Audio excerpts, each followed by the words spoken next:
Good morning बच्चों।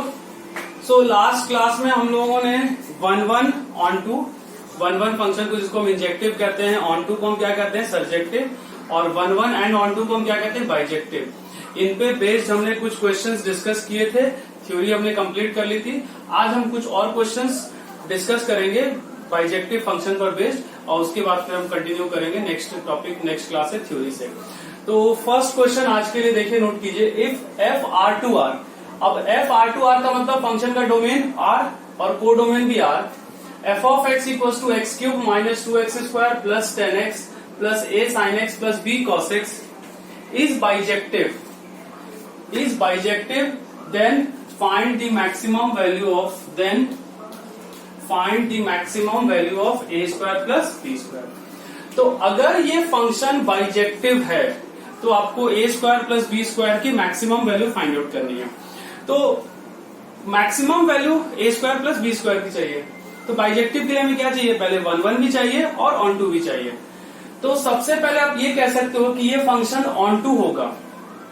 On to क्यों होगा, देखो ये term a sin x plus b cos x है, इसकी रेंज हम क्या लिखते हैं minus under root of a square plus B square से plus under root of a square plus B square. तो ये रेंज फाइनाइट है। अगर अभी हम इसको फॉर द टाइमिंग हटा दें तो बाकी जो बचा हुआ टर्म है वो क्यूबिक पॉलिनोमियल है, और क्यूबिक पॉलिनोमियल की रेंज क्या होती है माइनस इन्फिनिटी से प्लस इन्फिनिटी। तो क्यूबिक पॉलिनोमियल माइनस इन्फिनिटी से प्लस इन्फिनिटी में अगर हम कुछ फाइनाइट नंबर ये ऐड भी कर देंगे तो रेंज में कोई फर्क नहीं पड़ेगा, और रेंज हम कह सकते हैं ऑल रियल नंबर ही होगा। तो हम कह सकते हैं कि इस फंक्शन का रेंज ऑल रियल नंबर ही होगा, और उसमें आपको इस टर्म की वजह से रेंज में कोई फर्क नहीं आएगा क्योंकि इसकी रेंज फाइनाइट रियल नंबर है। तो हम कह सकते हैं कि ये फंक्शन ऑन टू हो गया। तो ऑन टू तो हमने कंक्लूड कर लिया कि ये फंक्शन ऑन टू है। अब अगर हम वन भी कंक्लूड कर लें तो फिर हम कह सकते हैं कि ये फंक्शन बाइजेक्टिव होगा। तो वन के लिए क्या कंडीशन हमने कही थी कि या तो F dash x always positive आ जाए या F dash x always negative आ जाए। तो इसका अब हम F dash X find out करते हैं। एफ डैश एक्स आएगा 3x square minus 4x plus 10 plus a sin x plus a cos x minus b sin x। ठीक है, अब इसका ध्यान से अपने को ये समझना है कंसेप्ट। एक ऐसा क्वेश्चन आपको एग्जांपल भी मैंने कराया था। ये टर्म अगर नहीं होता, अगर हम मान ले कि ये टर्म नहीं होता तो ये जो बचा हुआ टर्म है ये क्वाड्रेटिक एक्सप्रेशन होता, और फिर क्वाड्रेटिक एक्सप्रेशन होता तो इसका d लेस देन 0 अगर होता तो ये ऑलवेज पॉजिटिव हो जाता, और अगर d less than 0 greater than 0 होता तो ये पॉजिटिव और नेगेटिव दोनों होता। तो ये टर्म हमें प्रॉब्लम कर रहा है। तो अब हम क्या करें कि क्वाड्रेटिक एक्सप्रेशन देखो, क्वाड्रेटिक एक्सप्रेशन में जो एक्स स्क्वायर का कोफिशिएंट है वो 3 है, यानी एक्स स्क्वायर का कोफिशिएंट पॉजिटिव है, और अगर एक्स स्क्वायर का कोफिशिएंट पॉजिटिव है तो ये ऑलवेज पॉजिटिव हो सकता है, ऑलवेज नेगेटिव नहीं हो सकता है। ऑलवेज नेगेटिव के लिए क्या चाहिए था, ए जो एक्स स्क्वायर का कोफिशिएंट है वो नेगेटिव होना चाहिए। तो ये टर्म ऑलवेज पॉजिटिव होना चाहिए, यानी कि F dash x always positive होना चाहिए। तो अब अगर एफ डैश एक्स ऑलवेज आपको पॉजिटिव चाहिए तो अगर हम एफ डैश एक्स की मिनिमम वैल्यू भी ले लें और मिनिमम वैल्यू को पॉजिटिव कर दें, ये देखो बहुत इंपॉर्टेंट कंसेप्ट है कि मुझे एफ डैश एक्स को पॉजिटिव करना है तो मैं एफ डैश एक्स की मिनिमम वैल्यू को पॉजिटिव कर दूं, और अगर एफ डैश एक्स की मिनिमम वैल्यू पॉजिटिव हो गई तो F dash x always positive होगा। ये कंसेप्ट हमने पहले भी डिस्कस किया था। फिर ये कंसेप्ट देखो कई बार रिपीट होगा, आप देखोगे एप्लीकेशन और डेरिवेटिव चैप्टर में भी इस तरह कंसेप्ट यूज होंगे। तो अगर हम एफ डैश एक्स की मिनिमम वैल्यू को पॉजिटिव कर दें तो हम कह सकते हैं कि F dash x always positive होगा। अब एफ डैश एक्स की मिनिमम वैल्यू के लिए हम इस टर्म की मिनिमम वैल्यू लेनी होगी, और इस टर्म की मिनिमम वैल्यू क्या है under root of minus under root of A square plus B square, यानी एफ डैश एक्स की मिनिमम वैल्यू क्या आ गई 3x square minus 4x plus 10 minus of under root of A square plus B square. अब ये आपका F dash x की जो मिनिमम वैल्यू बन गई, ये क्वाड्रेटिक एक्सप्रेशन हो गया जो हमें ऑलवेज क्या चाहिए ग्रेटर देन और इक्वल्स टू 0। देखो ये इक्वल्स टू 0 भी हो सकता है, ग्रेटर देन 0 हो जाए और इक्वल्स टू 0 भी हो जाए। सिर्फ ग्रेटर देन 0 और लेस देन 0 दोनों साथ में नहीं होने चाहिए। तो क्वाड्रेटिक एक्सप्रेशन है, तो हम फंक्शन एफ डैश एक्स क्या कर सकते हैं, greater than equal to zero. अब greater than equal to zero के लिए अगर आपको क्वाड्रेटिक एक्सप्रेशन की थ्योरी हमने बताई थी, तो उसमें क्या होता है, a less than zero, a positive होता है और d less than equal to zero होता है। तो ए तो ऑलरेडी पॉजिटिव है 3। अब डी का टर्म यहाँ पे क्या आएगा, देखिए -4 का whole square -4 into 3 into 10 minus under root of A square plus B square less than equal to zero. तो ये 16 minus 12 10 minus under root of A square plus B square less than equal to zero. 4 से divide कर लो तो 4 is less than equal to 3 into 10 minus under root of A square plus B square, यही आएगा। So 4 is less than equal to 30 minus 3 times under root of A square plus B square. So 3 times under root of A square plus B square is less than equal to 26। अब हम दोनों side क्या कर लें, squaring कर लें। तो दोनों साइड स्क्वायरिंग कर लेंगे तो A square plus B square less than equal to क्या आ जाएगा, 576/9। तो A square plus B square की मैक्सिमम वैल्यू हम क्या लिख सकते हैं, 576/9। ये आपका फाइनल आंसर होगा इस क्वेश्चन में। तो इस क्वेश्चन में देखो इंपॉर्टेंट जो कंसेप्ट लगा कि सबसे पहले ऑन टू हमने कैसे कंक्लूड किया कि फंक्शन ऑड डिग्री पॉलिनोमियल था तो इसकी रेंज ऑल रियल नंबर होगी, और इसमें अगर हम minus under root of A square plus B square से plus under root of A square plus B square add या सब्ट्रैक्ट कर दें तो इन्फिनिटी में फाइनाइट नंबर के ऐड सब्ट्रैक्ट करने से उसमें कोई फर्क नहीं पड़ता है।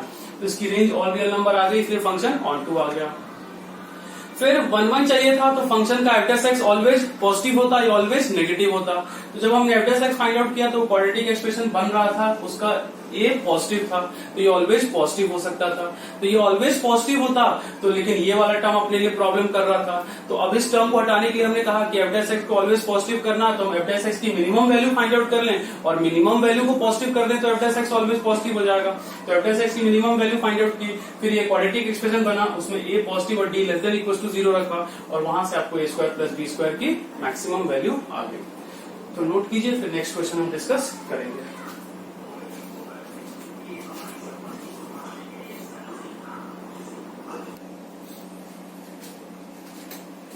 देखिए second question, the function f are to B, ये बी अननोन सेट है, function f are to B defined by f of x equal to greatest integer of x plus greatest integer of minus x is surjective. Surjective का मतलब onto. Then find the set B, तो हमें set B find out करना है जिसके लिए ये function क्या होगा, सर्जेक्टिव होगा। तो देखो अगर ये फंक्शन सर्जेक्टिव है तो सर्जेक्टिव है तो हम क्या कह सकते हैं कि फंक्शन का कोडोमेन और फंक्शन का रेंज सेम होना चाहिए। तो greatest integer of x plus greatest integer of minus x की वैल्यू क्या आती है, -1 जब एक्स इंटीजर नहीं है और 0 जब एक्स इंटीजर है। यही दो वैल्यूज पॉसिबल है, यानी कि एफ ऑफ एक्स भी जो है वो 0 या -1 के इक्वल होगा। यानी कि एफ ऑफ एक्स की रेंज में सिर्फ दो ही एलिमेंट आएंगे, 0 या -1। तो जो एफ ऑफ एक्स की रेंज होगी वही फंक्शन का डोमेन होना चाहिए, यानी कि सेट बी हम क्या लिखेंगे, 0, -1, और इसमें सिर्फ दो ही एलिमेंट आएंगे। तो सिंपल सा लॉजिक हमने यूज क्या किया कि आपको फंक्शन का कोडोमेन फाइंड आउट करना है जिसके लिए फंक्शन ऑन टू होगा। तो हमने फंक्शन की रेंज फाइंड आउट कर ली और जो फंक्शन की रेंज होगी वही फंक्शन का कोडोमेन होगा। अब थर्ड क्वेश्चन देखिए, let F is defined from R 0 to π/2। F is defined from R to 0 to π/2। R codomain है और कोडोमेन क्या है, 0 to π/2। And F of X equals to tan inverse X square minus X plus A, tan inverse X square minus X plus A. Then find the values of A for which F is onto function. हमें ए की values find out करनी है जिसके लिए F क्या है, on to function है। तो अब आप देखिए फंक्शन अगर ऑन टू है तो जो फंक्शन की रेंज है और फंक्शन की कोडोमेन सेम होनी चाहिए। तो फंक्शन की रेंज क्या होनी चाहिए, यहां से कोडोमेन, यानी कोडोमेन क्या है मैंने 0 to π/2, यानी एफ ऑफ एक्स क्या होना चाहिए, 0 से π/2। अब एफ ऑफ एक्स की जगह क्या है, tan inverse X square minus X plus A between 0 to π/2। तो अब tan इनवर्स में से tan हटाओ तो X square minus X plus A, 0 ट्रू, और tan पाई बाई 2 क्या होगा, इधर लेके आओगे तो इन्फिनिटी, यानी कि X square minus X plus A की रेंज 0 से इन्फिनिटी होनी चाहिए। अब क्वाड्रेटिक एक्सप्रेशन अगर हम लें इसे g ऑफ x को X square minus X plus A, तो क्वाड्रेटिक एक्सप्रेशन की रेंज क्या होती है, a यहाँ पॉजिटिव है तो minus d by 4a to infinity. तो अगर रेंज आपको 0 टू इन्फिनिटी चाहिए तो जो d का टर्म है वो क्या होना चाहिए, 0, तभी तो ये 0 आएगा, यानी कि माइनस डी बाई 4a क्या रखोगे, 0, तो d इक्वल टू 0। तो यानी इस क्वाड्रेटिक का d आप क्या रखोगे, 0, तो d इसका क्या है, -1 का whole square -4 into 1 into a equal to 0, तो a की वैल्यू 1/4 आ गई। तो अगर ये फंक्शन ऑन टू है तो a की वैल्यू 1/4 के इक्वल होगी, यही आपको फाइंड आउट करना था। चलिए नोट कीजिए, फिर नेक्स्ट क्वेश्चन हम लोग डिस्कस करेंगे।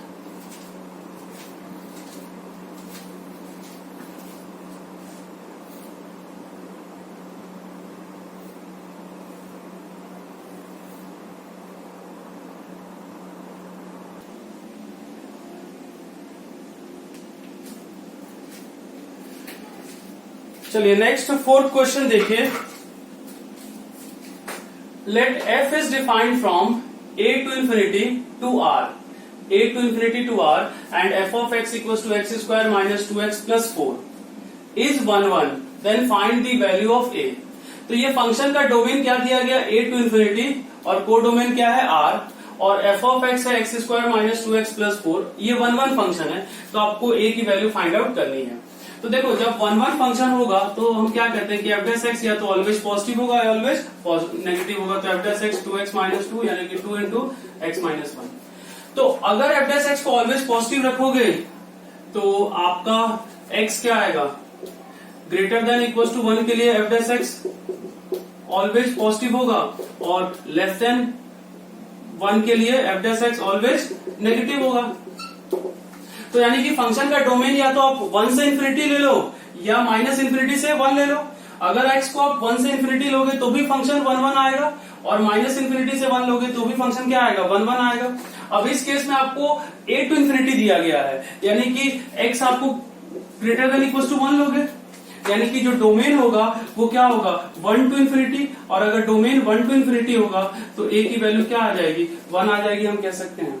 तो डायरेक्टली ये फंक्शन अगर 1 1 है तो हम a क्या कह सकते हैं, 1 होगा, और a अगर 1 होगा तो डोमेन क्या आ जाएगा, 1 से इन्फिनिटी, और 1 से इन्फिनिटी के लिए एफ डैश एक्स पॉजिटिव आ जाएगा, और ये फंक्शन 1 1 हो जाएगा। तो नोट कीजिए, फिर हम लोग फोर्थ क्वेश्चन डिस्कस करेंगे next.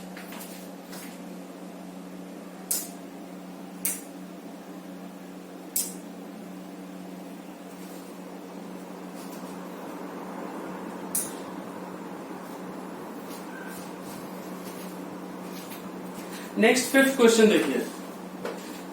f of x equals to x square plus 3x plus a upon x square plus x plus a, and f is defined from r to r.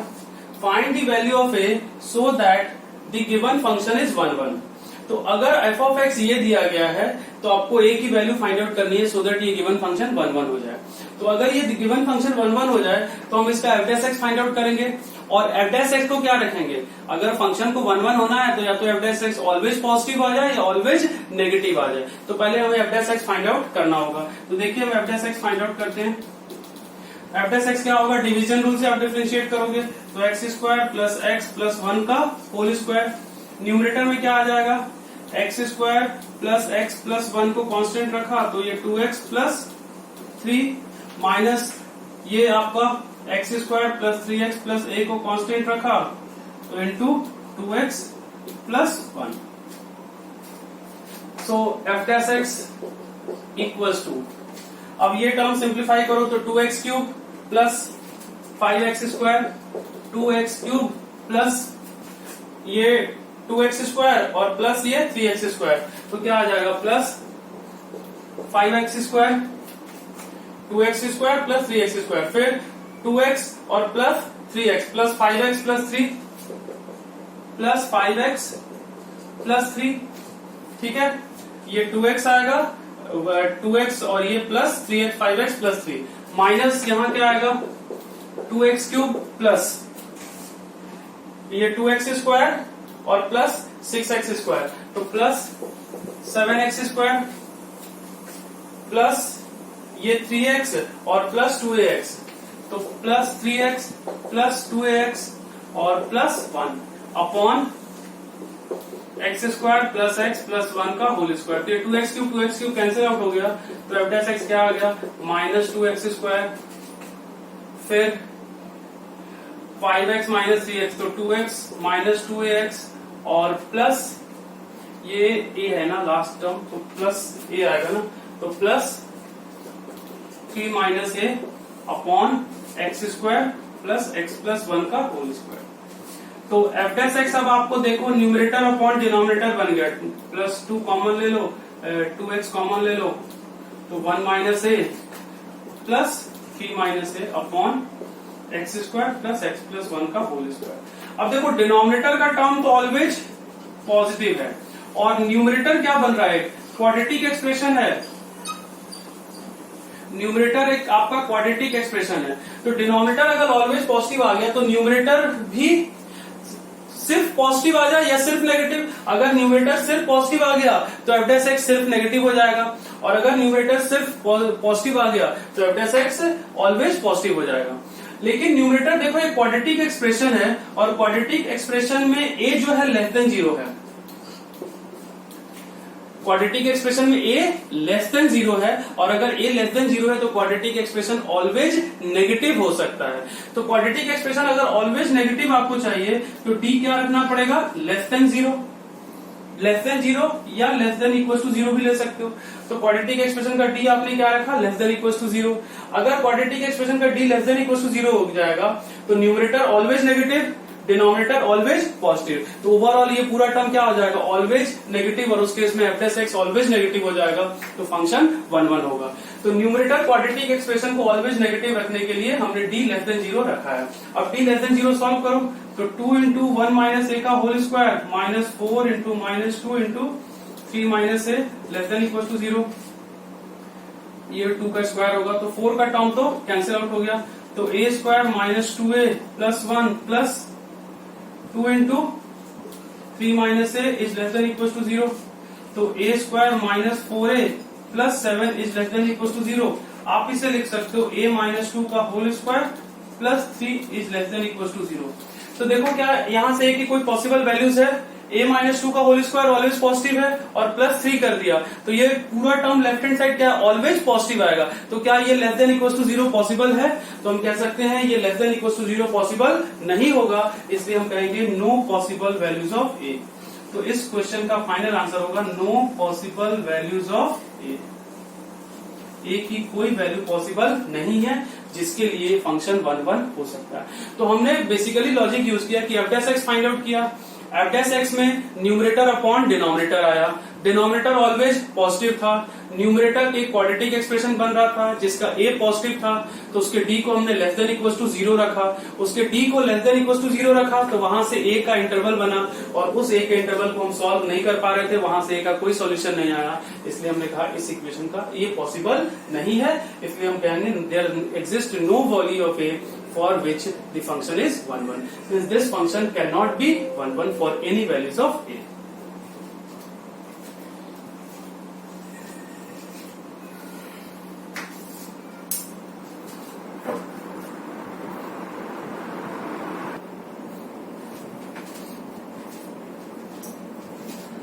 Next question देखिए, अब ये अच्छा question है, ध्यान से अपने को समझना है और इसको हम लोग अच्छे से समझने की कोशिश करेंगे। थोड़ा अच्छा है, डिफिकल्ट नहीं है, लेकिन एक बार हम लॉजिक समझ जाए तो बहुत इजी क्वेश्चन है। तो पहले देखिए, let f r to r, तो एक function r to r defined है, r इसका डोमेन है और कोडोमेन भी r है। f of x equal to x square plus 2mx minus 1 for x less than equal to 0। तो x less than equal to 0 के फंक्शन क्या दिया गया है, x square plus 2mx minus 1, and ये लेस देन 0 के लिए फंक्शन है, और ग्रेटर देन 0 के लिए क्या है, mx माइनस 1। ग्रेटर देन 0 के लिए फंक्शन क्या, mx minus 1 for x greater then 0। If f of x is 1 f of x is 1 then find the possible values of m। तो आपको ये फंक्शन दिया गया है और ये कहा गया है कि ये फंक्शन 1 1 है, तो m की पॉसिबल वैल्यूज फाइंड आउट कीजिए। इसमें देखिए दो अलग अलग फंक्शन है, एक लेस देन 0 के लिए फंक्शन है और एक x ग्रेटर देन 0 के लिए है। तो जो लेस देन 0 के लिए फंक्शन है, x लेस देन 0 के लिए, आप ये कह सकते हो कि ये पैराबोला है।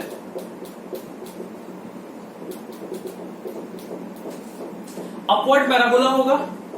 ये जो पैराबोला है ये क्या होगा? अपवर्ड पैराबोला होगा। ये हम कह सकते हैं ना। कैसे पता चला अपवर्ड पैराबोला होगा? इसलिए कि आप परफेक्ट स्क्वायर कंप्लीट कर लो तो x प्लस एम का होल स्क्वायर और यहां -1 प्लस एम स्क्वायर, तो y plus 1 plus m square equals to x plus m का होल स्क्वायर।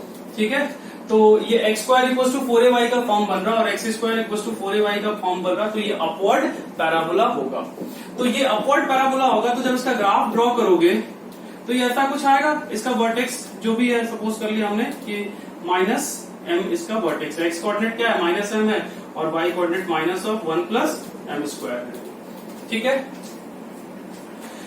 लेकिन ये पूरा पैराबोला हमें ड्रॉ नहीं करना है। ये पैराबोला सिर्फ किसके लिए है? x लेस देन 0 के लिए है।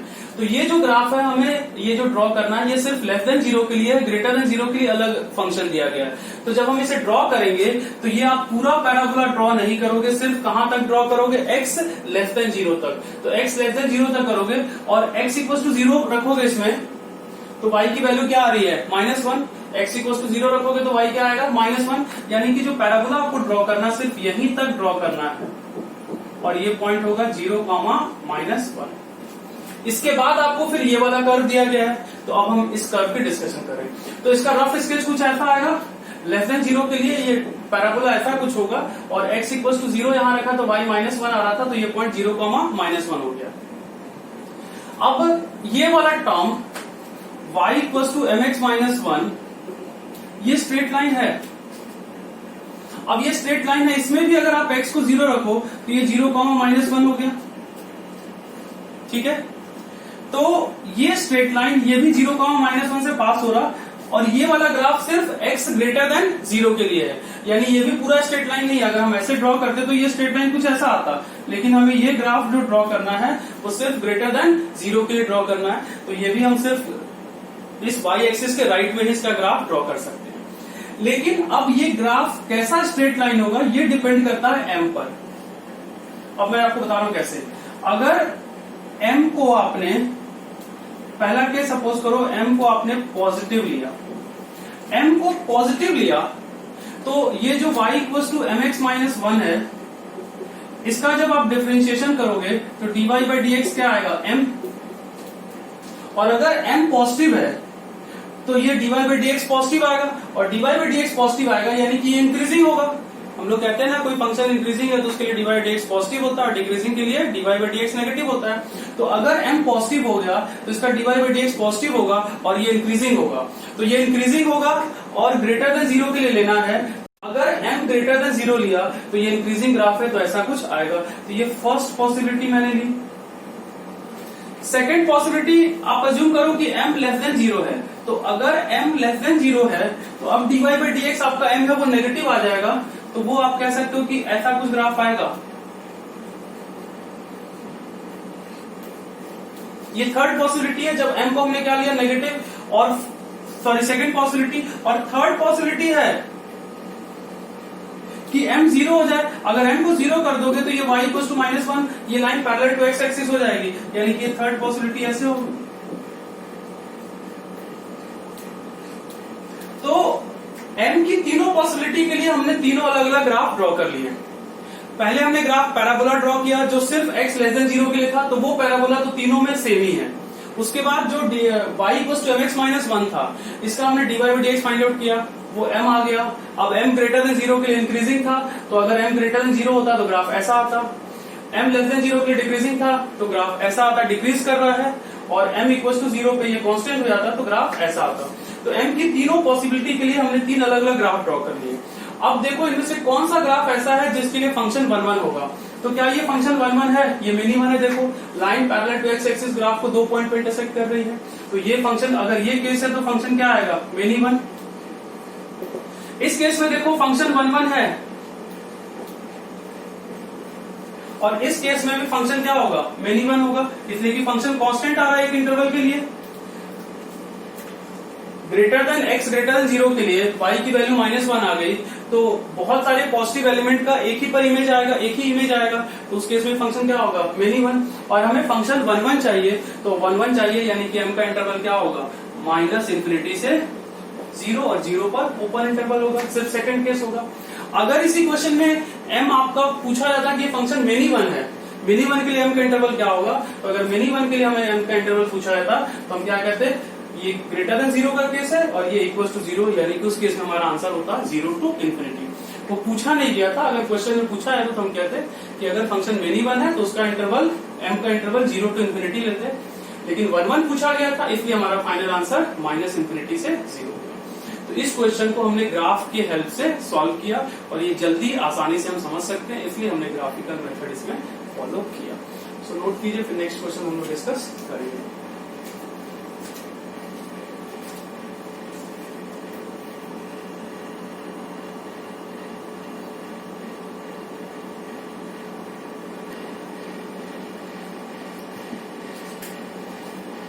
नेक्स्ट क्वेश्चन नंबर 7 देखिए। Let a function f defined from R to R, R to R का मतलब डोमेन R हुआ, कोडोमेन भी R है, as f of x equals to x plus m, x less than equals to 1 equals to 2mx minus 1 for x greater than 1। तो x less than 1 के लिए x plus 1 है, x plus m है, और greater than 1 के लिए 2mx minus 1 है। If the function is surjective find possible values of m। तो अगर फंक्शन सर्जेक्टिव है तो m की पॉसिबल वैल्यूज फाइंड आउट करनी है। सर्जेक्टिव का मतलब ऑन टू, तो फंक्शन अगर ऑन टू है तो फंक्शन का कोडोमेन और रेंज दोनों सेम होने चाहिए। तो फंक्शन का कोडोमेन तो R दिया हुआ है, तो फंक्शन का कोडोमेन R है तो फंक्शन का रेंज भी R होना चाहिए। तो अब हमें m की वो वैल्यूज फाइंड आउट करनी है जिसके लिए इस फंक्शन का रेंज ऑल रियल नंबर है। ठीक है, अब ध्यान से देखिए, अगर आप देखोगे तो ये भी एक स्ट्रेट लाइन है, दोनों स्ट्रेट लाइन है। x लेस देन 1 के लिए भी y equal to x plus m straight line है, और x ग्रेटर देन 1 के लिए भी 2mx माइनस 1 स्ट्रेट लाइन है। तो सबसे पहले ये देखो कि पहला जो स्ट्रेट लाइन है वो इंक्रीजिंग है, इसलिए कि इसका dy बाई dx लोगे तो 1 आएगा। तो फर्स्ट स्ट्रेट लाइन इंक्रीजिंग है, और ये कहां तक हमें चाहिए, लेस देन इक्वल टू 1, और x इक्वल टू 1 रखोगे तो इस केस में y की वैल्यू क्या आ रही है, 1 प्लस m आ रही है। ठीक है, तो ये जो फर्स्ट स्ट्रेट लाइन आप ड्रॉ करोगे तो इंक्रीजिंग स्ट्रेट लाइन है, x को जब 0 रखोगे तो y आपका क्या आएगा, m आएगा, और y को जब 0 रखोगे तो x क्या आएगा, माइनस m। तो ये माइनस m कॉमा 0, ये 0 कॉमा m, ये स्ट्रेट लाइन होगा, और ये हम इस तरह से स्ट्रेट लाइन ड्रॉ कर सकते हैं। लेकिन ये पूरा स्ट्रेट लाइन हमें इन्फिनिटी तक नहीं ड्रॉ करना है, कहां तक ड्रॉ करना है, 1 तक। तो ये हम अज्यूम कर लें कि x इक्वल टू 1, और x इक्वल टू 1 पर इसकी जो वैल्यू आएगी वो क्या आएगी, y की वैल्यू क्या आ रही है, 1 प्लस m आ रही है। तो ये लेस देन 1 के लिए ग्राफ हो गया।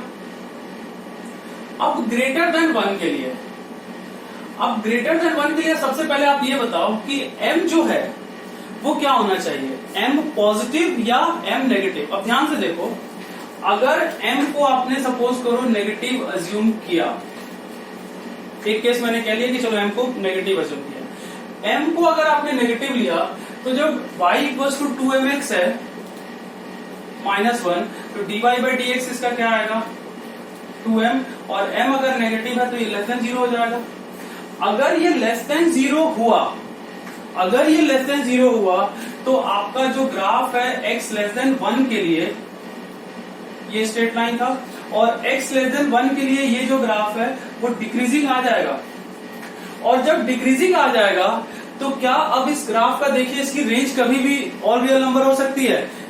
अगर हमें फंक्शन का कोडोमेन ऑल रियल नंबर है तो रेंज भी क्या चाहिए, ऑल रियल नंबर। तो लेस देन 1 के लिए तो इंक्रीजिंग था, अगर ग्रेटर देन 1 के लिए डिक्रीजिंग हो गया ये इस तरह से, तो क्या इसकी रेंज माइनस इन्फिनिटी से प्लस इन्फिनिटी हो जाएगी, कभी पॉसिबल नहीं। आप देख सकते हो ऐसा कुछ ग्राफ आएगा और इस केस में रेंज कभी भी माइनस इन्फिनिटी से प्लस इन्फिनिटी नहीं होगी। समझ में आ रहा? यानी कि m लेस देन 0 नहीं हो सकता है, इसे हमें डायरेक्टली रिजेक्ट करना होगा। तो ये समझ में आ रहा, हमने m को कैसे रिजेक्ट किया। इसका मतलब m पॉजिटिव होना चाहिए।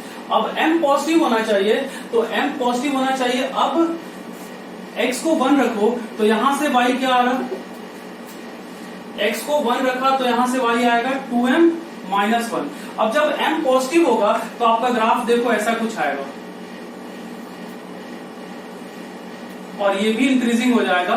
तो ये आपका देखो रेंज ऑल रियल नंबर आ सकता है, ठीक है ना, ये भी इंक्रीजिंग हो जाएगा तो इसका रेंज ऑल रियल नंबर आ सकता है। लेकिन अब इसमें एक पॉइंट आपको ये समझना है, ये वाला ग्राफ को हम लोग फिर से ड्रॉ करके एक बार देखें, इसको भी रब कर लो।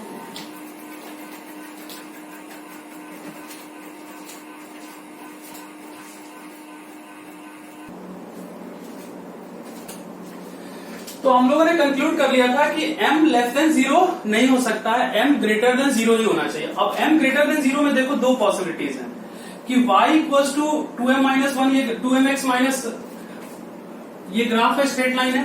अब x को 1 रख ले तो y की वैल्यू क्या आएगी 2m माइनस 1। अब दो पॉसिबिलिटीज हैं, देखो ये x इक्वल्स टू 1 है, ये वाला स्ट्रेट लाइन तो यहां था, ये y equals to 1 plus m हुआ। अब जो दूसरा स्ट्रेट लाइन है वो किस पॉइंट से स्टार्ट हो रहा है, अगर वो स्ट्रेट लाइन सपोज करो यहां से स्टार्ट हुआ ऐसे, या वो स्ट्रेट लाइन जो दूसरा स्ट्रेट लाइन है वो इसी पॉइंट से स्टार्ट हो रहा है जहां से ये फिनिश हुआ था, ये कंप्लीट हुआ था ऐसे, ये फर्स्ट पॉसिबिलिटी है, ये सेकंड पॉसिबिलिटी है, और थर्ड पॉसिबिलिटी है कि जो सेकंड स्ट्रेट लाइन है वो कहीं नीचे से स्टार्ट हुआ।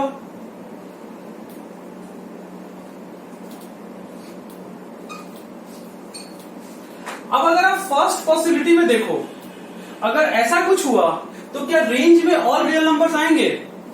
ये जो पार्ट है y की ये वैल्यू, ये वाला पार्ट छूट जाएगा आपका। अगर आप ऐसा कुछ ग्राफ लोगे तो रेंज में y की ये वैल्यूज नहीं आ पाएंगी और उस केस में फंक्शन की रेंज ऑल रियल नंबर नहीं होगी। इस केस में भी देखो ऑल रियल नंबर रेंज हो जाएगा, और इस केस में भी रेंज लोगे तो ऑल रियल नंबर आ जाएगा, इसलिए कि y की वैल्यू यहां से लेके यहां तक और फिर इसके नीचे से स्टार्ट हो रही है। तो इस केस में भी आप कह सकते हो कि थर्ड केस में भी y की वैल्यूज तो ऑल रियल नंबर होगी ना, ग्राफ डिसकंटिन्यूअस है, लेकिन जो y की वैल्यूज हैं वो देखो माइनस इन्फिनिटी से m+1 और फिर इस वैल्यू से, तो ये वैल्यू तो m+1 से छोटा है, तो इसको मान लो m+1 को 2 है, तो माइनस इन्फिनिटी से 2 और ये 1 है मान लो, तो यूनियन 1 से इन्फिनिटी, तो माइनस इन्फिनिटी से 2 यूनियन 1 से इन्फिनिटी लोगे तो फिर से आपका ऑल रियल नंबर आ जाएगा। तो ये केस अगर हम लेते हैं या ये केस लेते हैं तो फंक्शन ऑन टू होगा, लेकिन इस केस में y की ये वैल्यूज छूट जाएंगी तो उस केस में फंक्शन की रेंज ऑल रियल नंबर नहीं हो सकता है। तो इस केस या इस केस के लिए हम लें तो सेकेंड वाले ग्राफ से y की वैल्यू क्या आ रही है 2m-1, तो जो 2m-1 है वो हम कह सकते हैं जो m+1 है उससे क्या होना चाहिए, लेस देन और इक्वल टू होना चाहिए। जो 2m-1 है वो 2m-1 सेकंड वाले स्ट्रेट लाइन की वैल्यू है x = 1 पर, और m+1 फर्स्ट वाले स्ट्रेट लाइन की वैल्यू है। तो जो 2m-1 है वो m+1 से स्मॉलर देन होना चाहिए, यानी कि m less than equal to 2 होना चाहिए। और m हमने पहले ही कंक्लूड कर लिया कि m क्या होना चाहिए, ग्रेटर देन 0, यानी m should be between 0 to 2। तो यहां से आप कह सकते हो कि m should belongs to open interval 0 to close interval 2 for this function to be on 2। तो ये m का आपका इंटरवल होगा। तो ये क्वेश्चन भी हमने ग्राफिकली एनालाइज किया और हम लोगों ने इसमें सबसे इंपॉर्टेंट पॉइंट यही था कि m पॉजिटिव होना चाहिए था, अगर m नेगेटिव होता तो ये फंक्शन ऑन टू नहीं होता। सेकेंड पॉइंट था कि y = 1 पर जो सेकेंड वाला स्ट्रेट लाइन है उसकी जो वैल्यू आ रही है वो वैल्यू m+1 से स्मॉलर होनी चाहिए और उसके इक्वल होनी चाहिए। अगर वो m+1 से ग्रेटर हो जाती तो ऐसा कुछ केस आता, और इस केस में फिर आपको रेंज ऑल रियल नंबर नहीं होता। तो इसलिए फाइनल आंसर हमारा m क्या आ गया, 0 to 2, 0 पर ओपन और 2 पे क्लोज इंटरवल। चलिए नोट कीजिए, फिर नेक्स्ट क्वेश्चन डिस्कस करेंगे हम।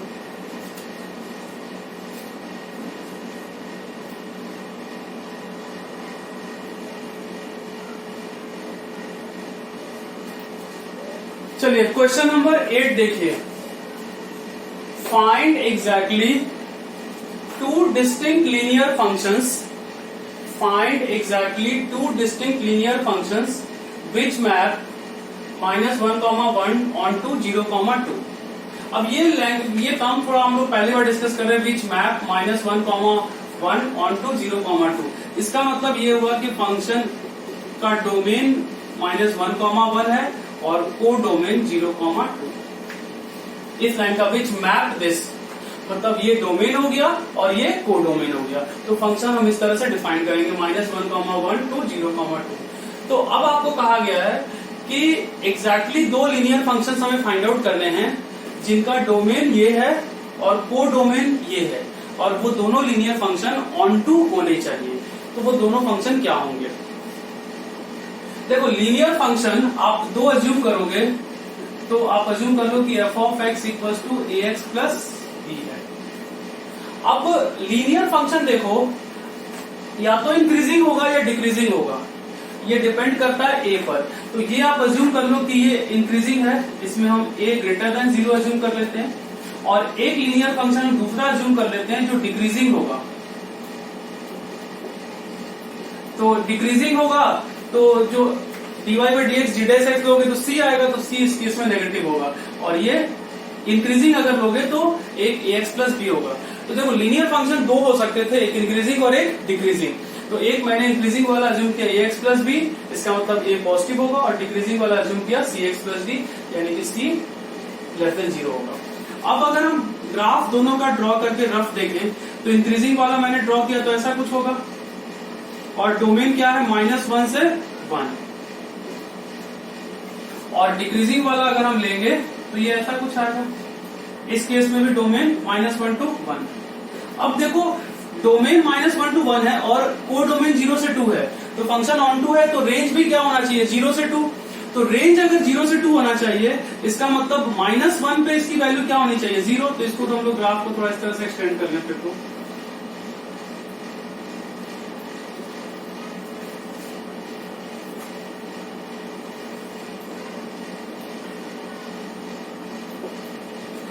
फंक्शन का जो रेंज है वो 0 से 2 है.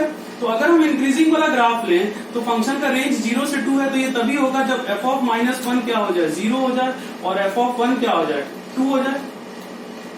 तभी तो फंक्शन का रेंज 0 से 2 आएगा. ये इंक्रीजिंग फंक्शन था और डोमेन -1 से 1 है और को डोमेन 0 से 2 है.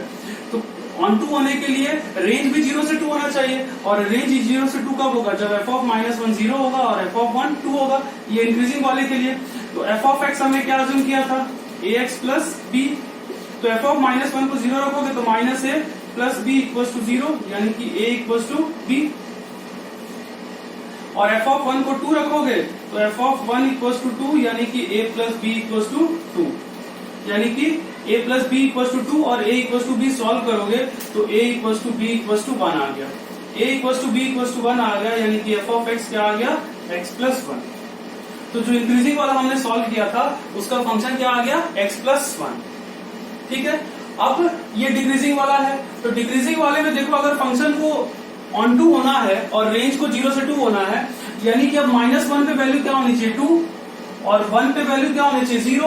तो आप कह सकते हो कि g of -1 2 होना चाहिए और g of 1 क्या होना चाहिए? 0. अब g of -1 यहाँ रखोगे तो -c प्लस d क्या होगा? 2, और g of 1 रखोगे तो c plus d equal to 0. तो यहां से c इक्वल टू क्या आ गया? -d. c equal to -d यहाँ रख दिया, तो 2d इक्वल टू 1, तो d इक्वल टू 1, और d इक्वल टू 1 और c इक्वल टू -1. तो इन दोनों इक्वेशन हमने c और d सॉल्व कर लिया. तो अब इस केस में g ऑफ x क्या आ गया? -1 plus x. Sorry, -1 plus x नहीं, -x plus 1. g of x क्या आ गया? -x plus 1. ठीक है. तो अब आपको इस तरह से दो फंक्शन हो गए, एक इंक्रीजिंग और एक डिक्रीजिंग, जो दोनों का डोमेन -1 से 1 है और को डोमेन 0 से 2 है, और दोनों आपको ऑन टू फंक्शन होंगे. तो फाइनल आंसर हमारा क्या हो जाएगा? जो दो फंक्शन हमसे पूछे गए थे, एक x प्लस 1 होगा और एक -x प्लस 1. ये दो पॉसिबल फंक्शंस होंगे. तो हमें फाइनली यही दो लीनियर फंक्शंस हमें फाइंड आउट करने थे. तो ये दो पॉसिबल लीनियर फंक्शंस होंगे. तो ये अब हमने जो बचे हुए टाइप ऑफ क्वेश्चंस थे वो हमने कंप्लीट कर लिया। अब नेक्स्ट क्लास में हम लोग आगे थ्योरी और डिस्कस करेंगे। इन क्वेश्चंस को अच्छे से आप सॉल्व कीजिए। और मैं फिर से एक बार आपको रिवाइज करा रहा हूं कि नोटबुक अपना तैयार होना चाहिए। सब कुछ हमें नोटबुक में ही कॉपी करना है। वीडियो के चलो बाद में अपने को कभी डाउट होता है कुछ रिवीजन करना तो वो डिफरेंट इशू है, लेकिन अपने को थ्योरी क्वेश्चन सारे नोटबुक में होनी चाहिए। बाद में रिवीजन नोटबुक से ज्यादा इजी होगा। तो नेक्स्ट क्लास में हम लोग फिर आगे थ्योरी कंटिन्यू करेंगे।